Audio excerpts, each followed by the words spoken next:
Les Lammel, Christel et Manfred Lammel, c'est le couple de galeristes qui nous ont offert cette collection. Et ce projet date des années 70, c'est-à-dire qu'en 1970, ils partent avec un groupe de jeunes de leur village vers un voyage d'études en Israël. Ils se retrouvent dans un kibbutz, le kibbutz de Kfar Aza, et c'est là qu'ils font la rencontre d'un artiste israélien. Et petit à petit, ils ont eu l'idée de créer une galerie vraiment dédiée aux artistes israéliens et de défendre ces artistes en Allemagne dans leur village. Et c'est en 79 qu'ils s'ouvrent leur première galerie dans le Eifel, donc une région pas spécialement culturelle, et ils vont aussi avoir toute une collection de livres qu'ils vont vendre dans toute l'Allemagne.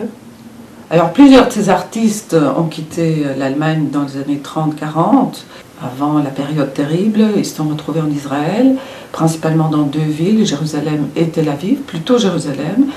Et ce sont des artistes surtout expressionnistes, qui ont d'ailleurs été très actifs au sein de l'école Bezalel, et plus particulièrement la nouvelle école Bezalel qui va réouvrir ses portes après une période de crise. Ils vont être très actifs dans cette école. Pourquoi ces jeunes époux en sont arrivés à consacrer une bonne partie de leur vie à ce projet, une vitrine culturelle pour les artistes juifs dans une région si éloignée d'un grand centre culturel en Allemagne? Plusieurs voyages d'études en Israël ont été organisés par un cercle de la jeunesse d'Erskirchen dans les années 70.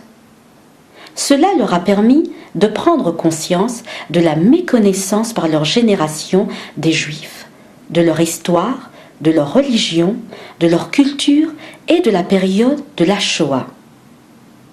La presse écrite, aussi bien que télévisée, évitait alors d'aborder le sujet concernant la période nazie et la destruction des Juifs en Allemagne. Il faut dire qu'ils doivent attendre 40 ans avant de recevoir une reconnaissance officielle des autorités allemandes. Donc en 2009, ils reçoivent un certificat d'hommage, et puis en 2012, ils reçoivent une médaille pour leur travail. Un travail de rapprochement, un travail de faire connaître une culture qui a disparu en Allemagne. Et il faut dire que tout, ça c'est peut-être très important à souligner, tout le travail des Lammel, c'est vraiment un travail de réparation d'une culture qui a disparu et qui veulent faire connaître dans cette région de Rhénanie. Le travail du couple finit par être reconnu des instances officielles.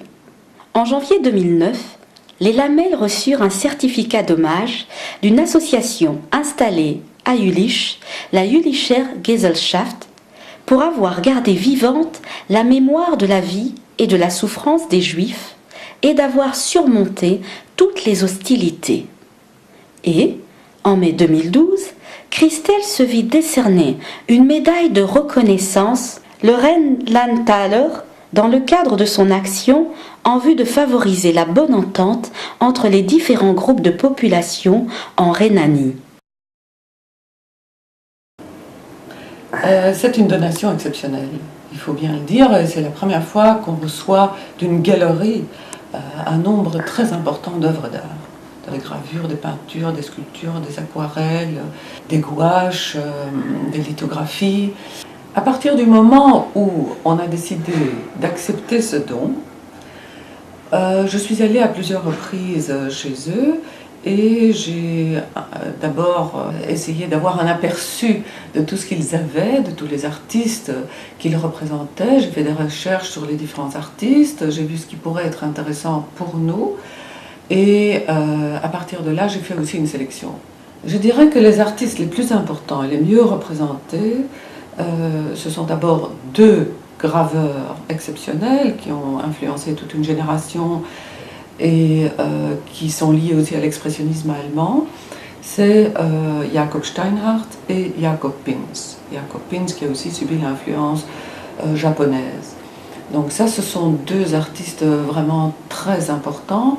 Et il y a aussi un autre graveur qui mérite beaucoup d'attention, c'est Moret, Mordechai Moret.